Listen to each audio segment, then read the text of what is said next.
ஆண்டாள் திருவடிகளே சரணம். ஸ்ரீமதே ராமானுஜாய நமக.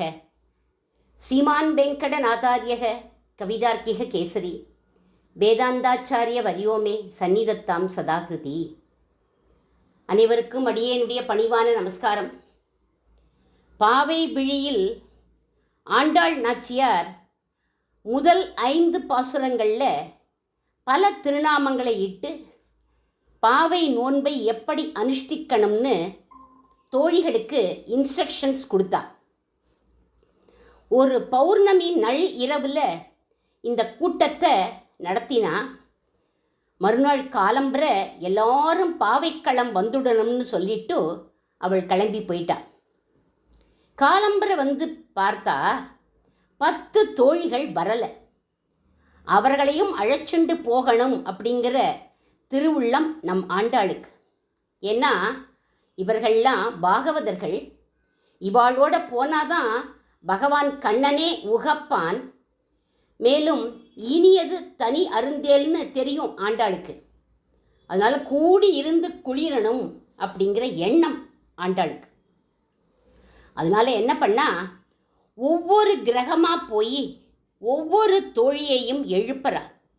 6ஆம் பாசுரம் முதல் 15ஆம் பாசுரம் வரை 10 ஆழ்வார்களில் தொண்டரடி பொடியாழ்வார்ங்கிறவர் பகவானுக்கு சுப்பிரபாதம் பாடினர். காலம்புற விஷ்ணு ஆலயங்களில் அதைத்தான் எல்லாரும் பாடி பகவானை எழுப்புவான். அந்த சுப்பிரபாதத்தை தான். அது என்ன அப்படின்னா, கதிரவன் குணதிசை சிகரம் வந்தணைந்தான், கனவிருள் அகன்னது காலையும் பொழுதாய், மதுவிரிந்தொழுகின மாமலர் எல்லாம் வானவர் அரசர்கள் வந்து வந்தீண்டி, எதிர்திசை நிறைந்தனர் இவரொடும் புகுந்த, இருங்களிற்றீட்டமும் பிடியொடு முரசும், அதிர்தலில் அலைகடல் போன்றுள்ளது எங்கும் அரங்கத்தம்மா பள்ளி எழுந்தருளாயே அப்படின்னு இந்த திருப்பள்ளி எழுச்சியை பாடித்தான் பகவான் எல்லாரும் எழுப்புவார் எல்லா ஆலயங்கள்லையும். ஆனால் ஆண்டாள் பாகவதர்களுக்கு சுப்பிரபாதம் பாடுறார். பாகவத சுப்பிரபாதம் அதுக்கு என்ன பேர் அப்படின்னா திருப்பாவை அப்படின்னு பேர். தொண்டரடி பொடியாழ்வாரை விட இவள் ஏற்றமுடையவள். பகவானுக்கு அவர் சுப்பிரபாதம் பாடினர். இவள் பாகவதர்களுக்கு திருப்பள்ளி எழுச்சி பாடினார். பாகவதர்கள் சத்குருமார்கள், ஆச்சாரிய புருஷர்கள், மகான்களோட பின்னால் நாம் போனாதான் பகவான் நமக்கு கிடைப்பான், எளிதாக அவனை அடைய முடியும்னு தெரியும் நம்ம ஆண்டாளுக்கு. அவளை கடாட்சிக்கிற போது நம்மையும் அந்த பகவான் கடாட்சிப்பான் அப்படிங்கிறா ஆண்டாள். ராமாயணத்தில் விபீஷணனோட 4 பேர் போனான் ராமரை சரணம் அடையணும் அப்படின்னு. விபீஷணன் ராமரை சரணம் அடையணும்னு போனான். அவனோட கூட 4 பேர் போனார்கள். விபீஷணனுக்கு தான் 1 மணி நேரம் விசாரணை பண்ணினான், சேர்த்துக்கலாமா கூடாதா அப்படின்னு. அதுக்கப்புறம் பகவான் சேர்த்துண்டான். இந்த 4 பேருக்கும் எந்த விசாரணையும் கிடையாது. விபீஷணன்கிற பக்தனோட வந்திருக்கான்னு அவளுக்கும் பகவான் ராமன் அனுகிரகம் பண்ணிட்டான். அதனால இவாள்லாம் பாகவதர்கள், இவாளோட போகணும் அப்படின்னு ஆசைப்படுறா ஆண்டாள். இவளுடைய தோழிகள்லாம் பாகவதர்களாக இருக்கிறதுனால அவளுடைய அனுபவத்திலேயே, பகவானுடைய அனுபவத்திலேயே அவள்லாம் அவனையே அனுபவிச்சுருக்கார்கள். நிஜமான தூக்கம் அவள்லாம் தூங்கலை. பகவானை அடையணும் அப்படிங்கிற துடிப்போடு காத்துருக்கார்கள். அதே மாதிரி வெளியில் இருக்கிறவாளும் 5 லட்சம் குடி பெண்கள், அதில் 10 பேர் தான் வரலை. அதனால் வெளியில் நிற்கிற அந்த தோழிகளும் பாகவதர்கள் தான். அதனால் உள்ளே படுத்துருக்கிற அந்த தோழிகளை தட்டி எழுப்பி எல்லாரும் போகிறார்கள். உள்ள வெளியில் இருக்கிற 2 பேருமே பக்தர்கள் அப்படின்னு சொல்லப்படுறது. இன்றைக்கு முதல் தோழியோட கிரகத்துக்கு போய் சில அடையாளங்களை சொல்லி எழுப்புறா. நாமும் ட்வின்ஸ் சகோதரிகள் மூலமாக பகவானை எழுப்புவோம். புல்லும் சிலம்பிலகால் புல்லரையன் கோயில் வெள்ளை விழி சங்கின் வேரரவம் எழிலையோ பிள்ளாய் எழுந்திராய் பேருளே நஞ்சென்ற கள்ளச்சகட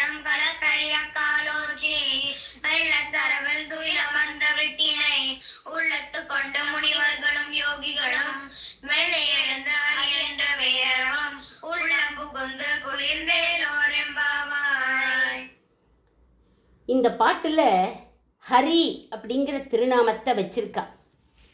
ஏன் இந்த திருநாமத்தை வைக்க என்ன காரணம், ஏன் இதை வச்சிருக்கா அப்படின்னா, பிராமே முகூர்த்தே சம்பிராப்தே நித்ராம் பரித்யஜ்ய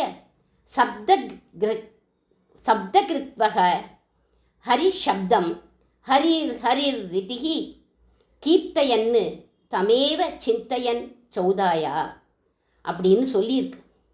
பிரம்ம முகூர்த்தத்தில் தூக்கத்தை தியாகம் பண்ணிட்டு ஹரிஹரி ஹரிஹரி ஹரிஹரி ஹரியே அப்படின்னு 7 தடவை ஹரிநாம சங்கீர்த்தனம் பண்ணி அந்த ஹரியை மனசால தியானம் பண்ணிட்டு நம்மளுடைய தினசரி வேலைகளை ஆரம்பிக்கணும் அப்படிங்கிறது இந்த ஸ்லோகம்.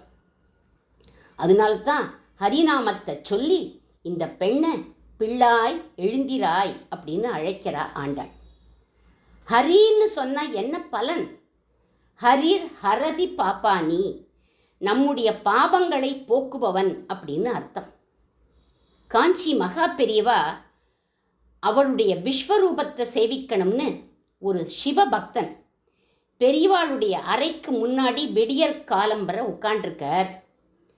பெரியவா எழுந்துக்கிற போதே 7 தடவை சப்தமாக ஹரிஹரி ஹரிஹரி ஹரிஹரி ஹரியே அப்படின்னு சொல்லிட்டு எழுந்தார்.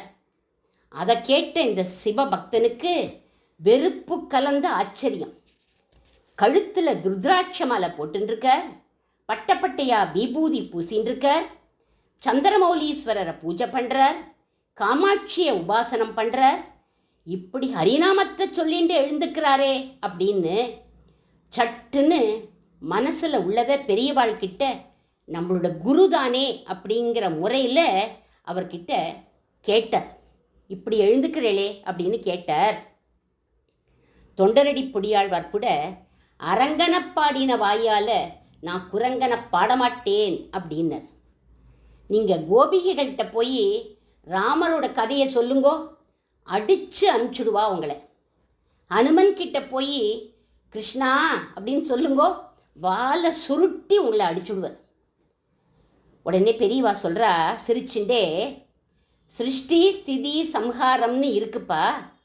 சிருஷ்டியை பிரம்மா கவனிச்சுக்கிறார். எல்லாரையும் ரட்சிப்பவன் யார் தெரியுமா? அந்த ஹரி பகவான். சம்ஹாரம் பண்ணுறவன் ருத்ரன். நம்ம காலம்பரை எதுக்கு எழுந்துக்கிறோம்? எல்லா கர்மங்களையும் ஒழுங்காக பண்ணுறதுக்கு தானே. அப்போது ஹரிநாமத்தை சொன்னால் அவன் நம்ம கூட இருந்து நம்மளை வழி நடத்துவான். காக்கும் இயல்பினன் கண்ணன் அப்படின்னு சொல்கிறார் மகா பெரிவா. சாயங்காலம் ஆயிடுத்துன்னா ருத்ரன் சம்ஹாரம் பண்ணுவான். அது அவனுடைய காலம். அந்த சமயம் ஓம் நம சிவாய அப்படின்னு சொல்லணும். இப்படி அழகாக அவனுக்கு புரிய வச்சார் காஞ்சி மகா பெரிவா. அப்போது ஹரி அப்படின்னு நம்ம சொன்னோம்னா வைகுண்டத்திலேருந்து பகவான் சரி அப்படின்னு தலையாட்டுவானாம். ராமா அப்படின்னு நம்ம சொன்னோம்னா வைகுண்டத்தில் இருக்கிற அந்த ராமன் ஆமாம் அப்படின்னு சொல்லுவான்னு மகான்கள்லாம் அழகாக வியாக்கியானம் பண்ணுவாள். ஹரி எம்பெருமான் கருடன் மீது ஏறி கஜேந்திரனை காப்பாற்றினான், கஜேந்திர ஆழ்வானை காப்பாற்றினான். ஹரின்ன உடனே நம்ம ஆண்டாளுக்கு அந்த கருடனை இழுத்துண்டு அந்த ஹரி பகவான் வந்தது ஞாபகம் வந்துடுத்து அவளுக்கு. அதை ஒரு அடையாளமாக சொல்லி இந்த பெண்ணை எழுப்புறான். புள்ளரையன் கோவிலில் வெள்ளை வெளிச்சங்கின் பேரரவம் கேட்டிலையோ அப்படிங்கிற அடையாளத்தை சொல்கிறான். புள்ளரையன் கோவில் அப்படின்னா கருடன் இருக்கக்கூடிய கோவில். இவர் ராமகிருஷ்ணாதி அவதாரங்களில் அவளுக்கு கைங்கரியம் பண்ணி இருக்கார் இந்த கருட பகவான். கிருஷ்ணருக்கு எப்படி கைங்கரியம் பண்ணார், ராமருக்கு எப்படி கைங்கரியம் பண்ணாருங்கிறத பார்க்கலாம். கிருஷ்ணாவதாரத்தில் குழந்தை கிருஷ்ணன் மாடு மேய்க்கிறதுக்காக கிளம்புறான். அப்போ யசோதை, கிருஷ்ணா மாடு மேய்க்க போகிற போது வெயில் எல்லாம் போகாதடா அப்படிங்கிறா யசோதை. நீ கருத்து போயிடுவ அப்படின்னு சொன்னா. ஆசிஃப் கண்ணன் ரொம்ப எலுமிச்சம்பட்ட நிறம்னு அவளுக்கு எண்ணம் போல இருக்கு. உடனே கண்ணன் சொல்லினா சரிம்மா நான் வெயிலில் போகலை அப்படின்னு விட்டான். எப்போவுமே கண்ணனுக்கு சொல்கிறது ஒன்று செய்யறது ஒன்று. வெயிலே கதின்னு கிடக்கான். மறந்தும் கூட மர நிழலில் போய் ஒதுங்கலை. கருடன் பார்க்குற, என்னடா இது, அம்மா கிட்ட ஒன்று சொல்கிறான், இங்கே ஒன்று பண்ணுறான் அப்படின்னு நினச்சிண்டு நேராக நம்ம யசோதை மாதா கிட்ட போய் கம்ப்ளைண்ட் பண்ணிடுவோம் அப்படின்னு அப்படி திரும்பித்து உடனே பயம் வந்துடுத்து. நம்மளை கண்ணன் பிருந்தாவனத்துக்குள்ளேயே விடலைன்னா என்ன பண்ணுறது? அகாசுரன் பகாசுரனை கிழிச்சு போட்ட மாதிரி யாரோ புதுசாக ஒரு அசுரன் வந்திருக்கான்னு கிழிச்சுட்டா என்ன பண்ணுறதுன்னு நினச்சார் கருடன். உடனே என்ன பண்ணினார் தெரியுமா? தன்னோட சிறகை விரிச்சுண்டுட்டார்.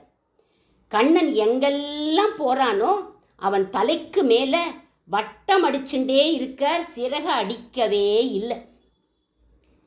அதை ஆண்டாள் நாச்சியார் திருமொழியில் பாடுறான். மேலால் பறந்த வெயில் காப்பான் வினதை சிறுவன் சிறகென்னும் மேலாப்பின் கீழ் வருவானை பிருந்தாவனத்தே கண்டோமே அப்படிங்கிறா ஆண்டாள். கருனுடைய அம்மா பேர் என்ன தெரியுமா?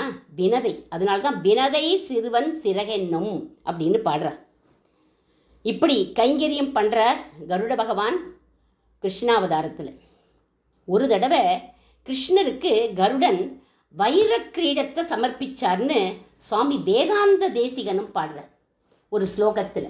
அந்த ஸ்லோகத்தை பாருங்கோ.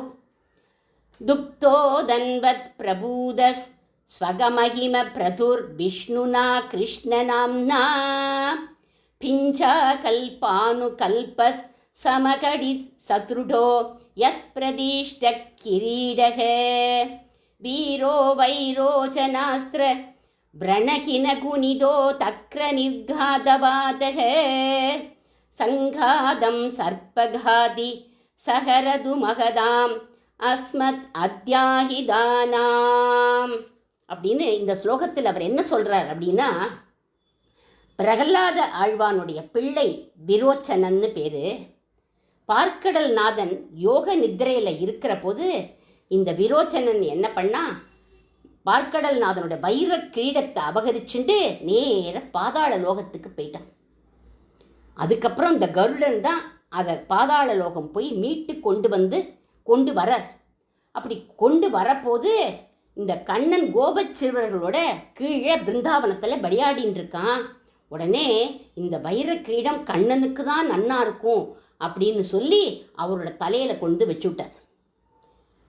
அப்படியே கண்ணனுடைய தேஜஸை பார்த்த உடனே இவருக்கு சமர்ப்பிச்சு விட்டார்.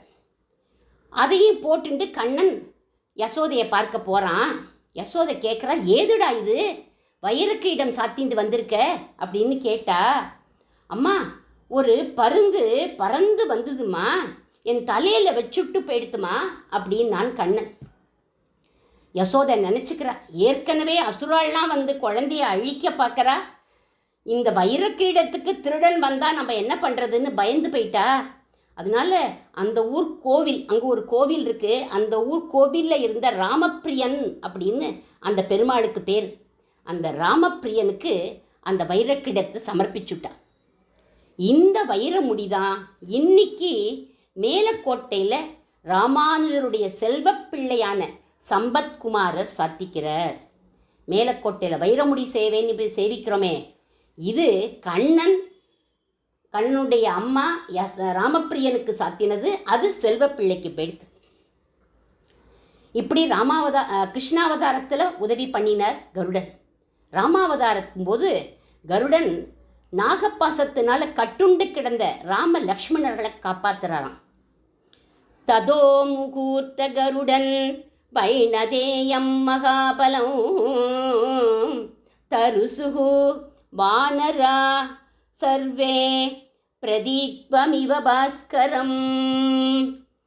இந்த இதில் என்ன சொல்கிறார் அப்படின்னா, விஷ உபாதையெல்லாம் நீங்கி 2 பேரும் எழுந்துட்டா. பட்சி ரூபத்தில் அவர் வரலையாம். எப்படி வந்த?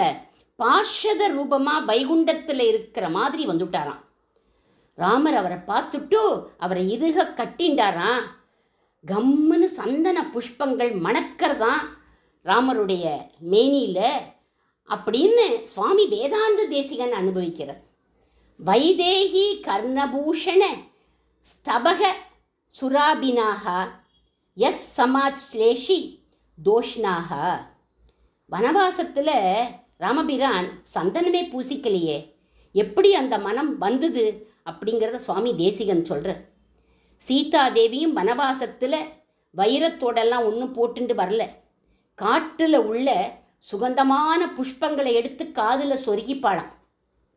அந்த புஷ்பத்தோடையே பெருமாளுடைய புஜத்தில் படுத்துப்பாளாம் சீதா பிராட்டி. அந்த சுகந்தம், அந்த வாசனை ராமருடைய தோள்களில் ஏறெடுத்து இப்போ 10 மாதம் பிராட்டி இல்லாமல் இருக்கிற போதும் அந்த வாசனை இருக்குது. எவ்வளவு குளிச்சாலும் அது போகலை அப்படிங்கிற சுவாமி வேதாந்த தேசிகன் இந்த ஸ்லோகத்தில். ஹரிநாமத்தை சொல்லி எழுப்பினார்கள் இந்த பிள்ளாய்ங்கிற பெண்ணை. அவளும் இவளுடைய கோஷ்டியில் வந்து சேர்ந்துட்டாள். இனி சுவாபதேசமாக சுவாமி வேதாந்த தேசிகரின் பெருமையை ஒரு சிஷ்யன் சொல்வதாக அமைஞ்சுள்ளது இந்த பாசுரம். பிள்ளாய் எழுந்திராய், உலகத்துக்கே தந்தையான திருவேங்கடமுடையானே தூப்பல்ங்கிற கிராமத்தில் ஒரு பிள்ளையாக அவதரித்தார். பிற்காலத்தில் இவருடைய பிள்ளை, வேதாந்த தேசிகருடைய பிள்ளை ஸ்ரீ நயன வரதாச்சாரியார் தன் தந்தையே தூப்புள் பிள்ளை அப்படின்னு போற்றி ஒரு அந்தாதியை சமர்ப்பிச்சார். பிள்ளை அந்தாதி அப்படின்னு பேர் அதுக்கு. அதில் பாருங்க, அவர் சொல்கிறார், சீரார் தூப்புற் பிள்ளை அந்தாதி என்று செழும் தமிழால் நேராக வேதாந்த தேசிகர் தாளினை கீழ் மொழிந்தான்.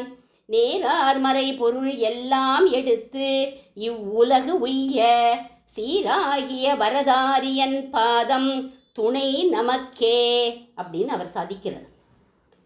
ஸ்ரீ பாஷ்யக்காரருடைய ராமானுஜருடைய விசிஷ்டாத்வைதம்ங்கிற சொத்தை காப்பாற்றுறதுக்காக அவதரித்த பிள்ளை இவர்னு ஆண்டாள் நாச்சியாரே இவரை பிள்ளாய் அப்படின்னு அழைப்பதாகவும் நம் கொள்ளலாம்.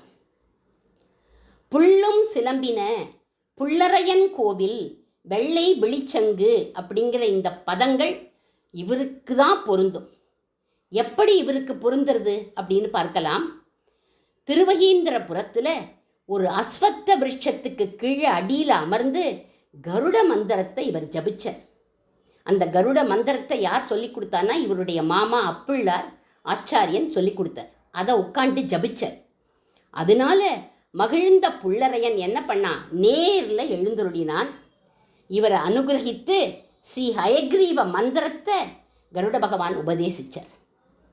அப்போது கருடன் இவருக்கும் உதவி பண்ணியிருக்கார்.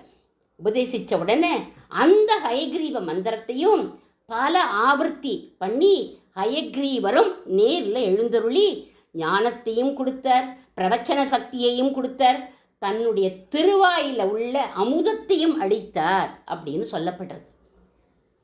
எந்த நோக்கத்தோட நான் இங்கே அந்த திருவகீந்திரபுரத்துக்கு வந்தேனோ அது எனக்கு சபலமாயிடுத்து, தெய்வநாயக பெருமாளின் அருள் நாள் அப்படின்னு அவரை குறித்து இவர் ஒரு பாசுரம் பாடுற தெய்வநாயக பஞ்சாசத் அப்படின்னு பேர் அதுக்கு. அதில் சொல்கிறார், பிரணத சுரகிரீட பிராந்தமந்தாரமாலாகா விகழித மகரந்த சிக்த பாதாரவிந்தக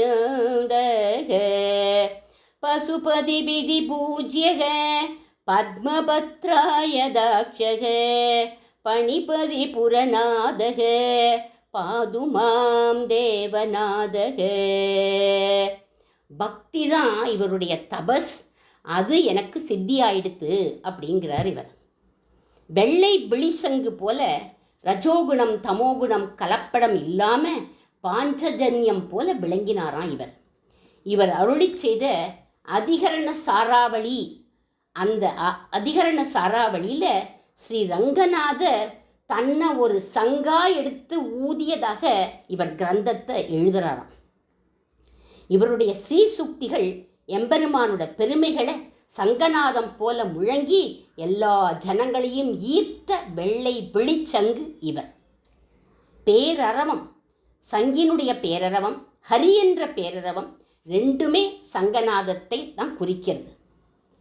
ஸ்ரீமான் வெங்கடநாதாரிய கவிதார்க்கிக கேசரி வேதாந்தாச்சாரிய வரியோமே சந்நிதத்தாம் சதாகிருதின்னு இவருடைய திருநாமத்தை சொல்லியே திருவாராதனம் அனைத்து வைதீக காரியங்களையும் தொடங்குவார்கள்.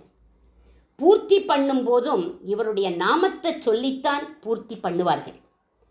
பேய்முலை நஞ்சுண்டு கள்ளச்சகடம் கலைக்கழிய காலோச்சி, அகங்காரம் மமகாரங்களால் வரும் தோஷங்களை போக்கி இனிவரும் காலங்களில் வைராக்கியத்தோடு இருந்து சுவாமியின் சித்தாந்தத்தையும் சம்பிரதாயத்தையும் வளரச் செய்து வெள்ளத்தரவில் துயிலமர்ந்த வித்தினை சம்சார போகத்தில் நேரும் துன்பங்களையும் புத்தியில் மனம் போனபடி போகாமல் கூடஸ்தரான சுவாமி வேதாந்த தேசிகனை உள்ளத்துக்கொண்டு முனிவர்களும் யோகிகளும் மெல்ல எழுந்து ஹரி என்ற பேரரவம் உள்ளம் புகுந்து குளிர்ந்து அப்படிங்கிற மாதிரி உற்சாகத்துடன் தியானிக்கும் அடியவர்களையும் பணிந்து சுவாமியின் வாழித் திருநாமங்களையே உள்ளத்தில் புகுத்தி குளிர்ச்சியோடு இருக்கணும்னு ஒரு சிஷ்யன் பிரார்த்திப்பதாக கொள்ளலாம் இந்த பாசுரத்தை. தூப்புல் குலமணி திருவடிகளே சரணம். ஆண்டாள் திருவடிகளே சரணம்.